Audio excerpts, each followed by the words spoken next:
मैं 16 महीनों से जेल में बंद हूं। सुप्रीम कोर्ट ने सिसोदिया की बात सुनी और ईडी और सीबीआई से जवाब मांगा, क्योंकि ये लाइन कि मैं 16 महीनों से जेल में बंद हूं, ये मनीष सिसोदिया ने कही। सुप्रीम कोर्ट से आम आदमी पार्टी को लेकर एक बार फिर राहत भरी खबर हाथ लगी है। ईडी के मामले में केजरीवाल को मिली अंतरिम जमानत के बाद अब कोर्ट ने मनीष सिसोदिया के मामले की सुनवाई की है। इसके साथ ही कोर्ट ने ईडी और सीबीआई को नोटिस जारी करते हुए जवाब दाखिल करने को भी कहा है। अब सवाल ये उठता है कि क्या सुप्रीम कोर्ट से मनीष सिसोदिया को जमानत मिलेगी? अगली सुनवाई कब है और मनीष सिसोदिया ने ऐसा क्या कुछ कहा कि चर्चा होने लगी सुप्रीम कोर्ट में इस पूरे मामले को लेकर? दरअसल 16 जुलाई को मनीष सिसोदिया की जमानत याचिका पर सुप्रीम कोर्ट में सुनवाई ने संक्षिप्त सुनवाई के बाद प्रवर्तन निदेशालय ईडी और केंद्रीय अन्वेषण ब्यूरो यानी सीबीआई को नोटिस जारी करते हुए जवाब दाखिल करने को कहा है। सर्वोच्च अदालत में इस पूरे मामले की अगली सुनवाई 29 जुलाई को होगी। आपको बता दें, दिल्ली के पूर्व उप मुख्यमंत्री शराब घोटाले से जुड़े सीबीआई और ईडी केस में जमानत की मांग कर रहे हैं। उन्होंने इसके लिए ट्रायल की गति धीमी होने की भी दलील दी है। Justice Sanjay Karol, justice BR Gavai और जस्टिस केवी विश्वनाथन की बेंच ने सिसोदिया की याचिका पर सुनवाई की। बार एंड बेंच के मुताबिक सिसोदिया की ओर से पेश हुए वरिष्ठ वकील विवेक जैन ने कहा कि ट्रायल की गति धीमी है। इस अदालत ने आदेश दिया था कि यदि इसमें मेरी गलती नहीं है तो मैं सुप्रीम कोर्ट में याचिका दायर कर सकता हूं।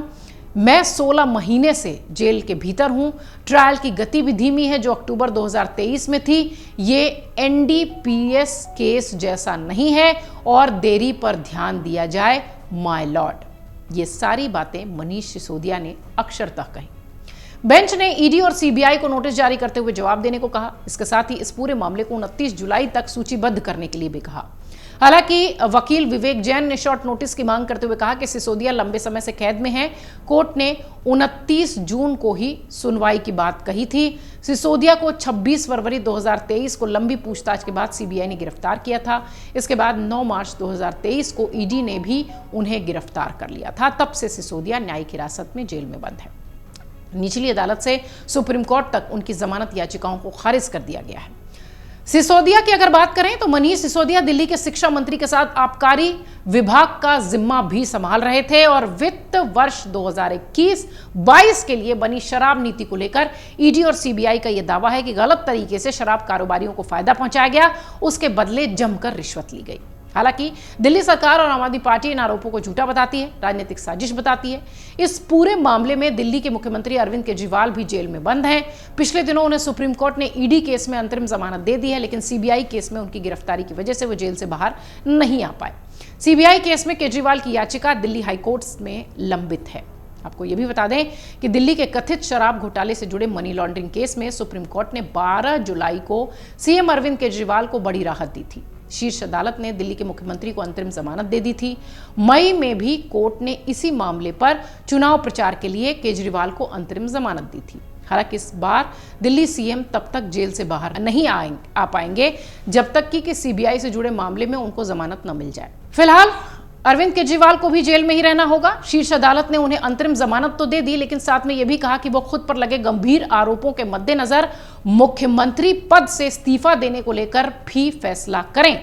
कोर्ट ने यह भी कहा कि वो एक निर्वाचित मुख्यमंत्री का इस्तीफा देने के लिए नहीं कह सकती, लेकिन फिर भी आप इस विषय में सोचिए। वापस केजरीवाल के बाद मनीष सिसोदिया पर लौटे तो सिसोदिया ने कहा कि मैं 16 महीने से जेल में बंद हूं और इस पर ईडी और सीबीआई से कोर्ट ने जवाब मांगा है, सुप्रीम कोर्ट ने जवाब मांगा है और इसे लेकर खासतौर से आम आदमी पार्टी के खेमे में एक उम्मीद की लहर दिखाई पड़ती है और खासतौर से मनीष सिसोदिया के प्रशंसकों में भी, उनके कार्यकर्ताओं में भी, कि हो सकता हो मनीष सिसोदिया को लेकर अब कोर्ट सीबीआई और ईडी से अगर प्रश्न कर रही है तो हो सकता हो ये उनके लिए राहत की खबर हो। अगर आप ये वीडियो YouTube पर देख रहे हैं तो हमारे चैनल को सब्सक्राइब करें और बेल आइकन को दबाना ना भूलें। अगर आप Facebook पर यह वीडियो देख रहे हैं तो हमारे पेज को लाइक करें।